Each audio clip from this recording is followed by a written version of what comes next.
ನಡಿ ಈಗ ಶುರು ಮಾಡೋಣ.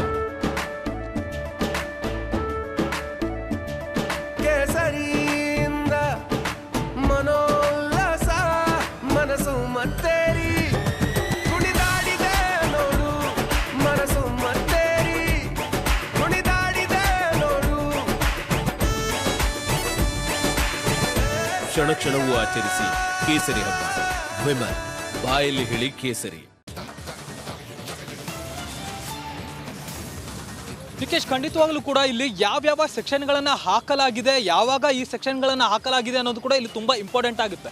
ಇಲ್ಲಿ ಇಬ್ಬರ ವಾದ ಮತ್ತು ಪ್ರತಿವಾದನೂ ಕೂಡ ಅಬ್ಸರ್ವ್ ಮಾಡಿದಂಥ ಸಂದರ್ಭದಲ್ಲಿ ಈಗಾಗಲೇ SIT ಪರ ವಕೀಲರು ಕೂಡ ಒಂದಷ್ಟು ಅಂಶಗಳನ್ನು ಉಲ್ಲೇಖ ಮಾಡುವಂಥ ಕೆಲಸನ ಮಾಡಿದರು. ಇಲ್ಲಿ ಸಂತ್ರಸ್ತೆ ಹೇಳಿಕೆಗಳನ್ನು ಕೊಡ್ತಲೇ ಇದ್ದಾರೆ, ಅವರ ಹೇಳಿಕೆಗಳನ್ನು ದಾಖಲಿಸುವಂಥ ಕೆಲಸನ ಮಾಡ್ತಿದ್ದೇವೆ. ಪ್ರತಿದಿನವೂ ಕೂಡ ತನಿಖೆ ನಡೀತಿದೆ, ಸಾಕ್ಷಿಗಳು ಬರ್ತಿದ್ದಾರೆ, ಒಂದೊಂದು ಹೇಳಿಕೆಗಳು ಮತ್ತು ಆರೋಪಗಳು ಹೆಚ್ಚಾಗ್ತಿದ್ದಾವೆ, ಅದನ್ನು ತನಿಖೆಯಲ್ಲಿ ಆ್ಯಡ್ ಮಾಡ್ತಾ ಹೋಗಲಾಗ್ತಿದೆ ಅಂತೇಳಿ SIT ಪರ ವಕೀಲರು ಕೂಡ ವಾದ ಮಾಡುವಂಥ ಕೆಲಸವನ್ನು ಮಾಡಿದರು. ಆ ಒಂದು ತನಿಖಾ ಹಂತದಲ್ಲಿ ಇಲ್ಲಿ ಯಾರು ಆರೋಪಿ, ಯಾವ ಕೃತ್ಯವನ್ನು ಎಸಗಿದ್ದಾರೆ, ಸಣ್ಣ ಮಟ್ಟದ ಕೃತ್ಯನ ಅಥವಾ ದೊಡ್ಡ ಮಟ್ಟದ ಕೃತ್ಯನ ಅನ್ನುವಂಥದ್ದನ್ನು ಹೀಗೆ ಹೇಳೋಕ್ಕೆ ಆಗೋದಿಲ್ಲ. ಹೀಗಾಗಿ ತನಿಖಾ ಹಂತ ಸಾಗ್ತಿದ್ದೆ, ಇನ್ನೂ ಕೂಡ ಅವರ ವಿರುದ್ಧ ತನಿಖೆ ನಡೀತಿದೆ. ಈ ಒಂದು ಹಂತದಲ್ಲಿ ಜಾಮೀನು ಕೊಡಬಾರ್ದು ಅನ್ನುವಂಥ ನಿಟ್ಟಿನಲ್ಲಿ SIT ಪರ ವಕೀಲರು ಕೂಡ ವಾದ ಮಾಡುವಂಥ ಕೆಲಸವನ್ನು ಮಾಡಿದರು. ಇದಕ್ಕೆ ಪ್ರತಿವಾದವಾಗಿ ಈಗಾಗಲೇ CV ನಾಗೇಶ್ ಅವರು ಕೂಡ ಟೆಕ್ನಿಕಲಿ ಒಂದಷ್ಟು ವಿಚಾರಗಳನ್ನು ಪ್ರಸ್ತಾಪ ಮಾಡುವಂಥ ಕೆಲಸವನ್ನು ಮಾಡ್ತಿದ್ದಾರೆ.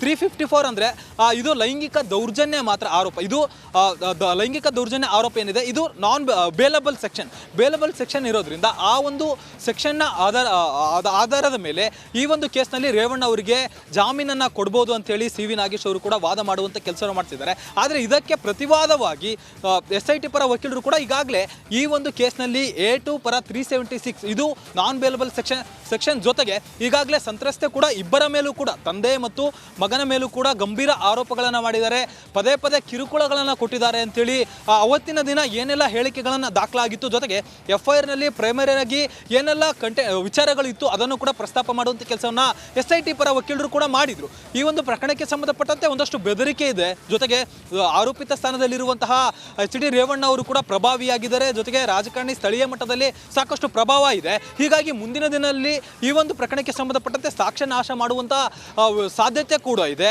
ಜೊತೆಗೆ ಈ ಒಂದು ವಿಚಾರಕ್ಕೆ ಸಂಬಂಧಪಟ್ಟಂತೆ ಈಗಾಗಲೇ ಸಂತ್ರಸ್ತೆ ಬೆದರಿಕೆಯ ಒಂದು ಭಯವನ್ನು ಕೂಡ ಪ್ರಸ್ತಾಪ ಮಾಡಿದ್ದಾಳೆ. ಹೀಗಾಗಿ ಈ ಒಂದು ಕಾರಣದಿಂದ ಜಾಮೀನನ್ನು ಕೊಡಬಾರ್ದು ಅಂತೇಳಿ SIT ಪರ ವಕೀಲರು ಈಗಾಗಲೇ ಮನವಿ ಮಾಡುವಂಥ ಕೆಲಸವನ್ನು ಮಾಡಿದರು. ಪ್ರತಿವಾದದಲ್ಲಿ ಈಗಾಗಲೇ CV ನಾಗೇಶ್ ಅವರು ಹೇಳ್ತಿರೋದೊಂದೇ, ಈ ಒಂದು ಪ್ರಕರಣ ದಾಖಲಿಸಿದ್ದೇ ಎಲ್ಲ ಒಂದು ಕಡೆ ಷಡ್ಯಂತ್ರ ಆಗಿರ್ಬೋದು ಅನ್ನೋಂಥ ಅನುಮಾನವನ್ನು ಸ್ಪಷ್ಟವಾಗಿ ಮತ್ತು ಗಟ್ಟಿಯಾಗಿ ಅವರು ವಾದ ಮಾಡುವಂಥ ಕೆಲಸವನ್ನು ಮಾಡ್ತಿದ್ದಾರೆ.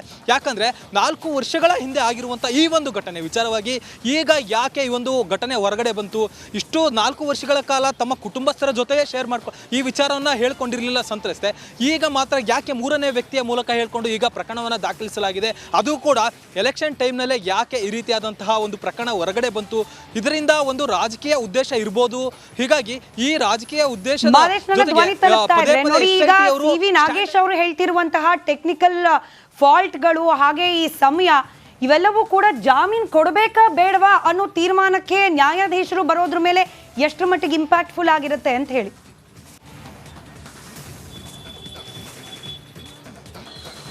ಖಂಡಿತ ಸ್ಮಿತಾ, ನ್ಯಾಯಾಲಯ ಯಾವುದೇ ಕಾರಣಕ್ಕೂ ಕೂಡ ಸಾಕ್ಷ್ಯಗಳನ್ನು ನೋಡುವಂಥ ಕೆಲಸನ ಮಾಡಲಾಗುತ್ತೆ. ಜೊತೆಗೆ ತನಿಖಾ ಹಂತದಲ್ಲಿ ಏನೇನು ಪತ್ತೆ ಆಗಿದೆ, ಇಲ್ಲಿ ಆರೋಪಿತ ಸ್ಥಾನದಲ್ಲಿ ಇರುವಂಥ ವ್ಯಕ್ತಿಯ ವಿರುದ್ಧ ಏನೆಲ್ಲ ಎವಿಡೆನ್ಸ್ಗಳು ದಾಖಲಾಗಿದೆ ಅನ್ನುವಂಥದ್ದನ್ನು ನೋಡಲಾಗುತ್ತೆ. ಈಗಾಗಲೇ ಈ ಒಂದು ಪ್ರಕರಣಕ್ಕೆ ಸಂಬಂಧಪಟ್ಟಂತೆ ಹೊಳೆನರಸೀಪುರ ಟೌನ್ ಠಾಣೆಯಲ್ಲಿ ದಾಖಲಾಗಿರುವಂಥ ಪ್ರಕರಣಕ್ಕೆ ಸಂಬಂಧಪಟ್ಟಂತೆ ರೇವಣ್ಣ ಅವರ ವಿರುದ್ಧ ಬೇಲಬಲ್ ಸೆಕ್ಷನ್ ಮಾತ್ರ ಇರೋದು ಅನ್ನುವಂಥದ್ದು ಸದ್ಯಕ್ಕೆ ಮೇಲ್ನೋಟಕ್ಕೆ ಗೊತ್ತಾಗಿದೆ. ಜೊತೆಗೆ ತನಿಖಾ ವೇಳೆ ಏನೇ ಆದರೂ ಕೂಡ ಈಗಾಗಲೇ 164 ಹೇಳಿಕೆ ಆಗಿದೆ ಸಂತ್ರಸ್ತೆಯಿಂದ.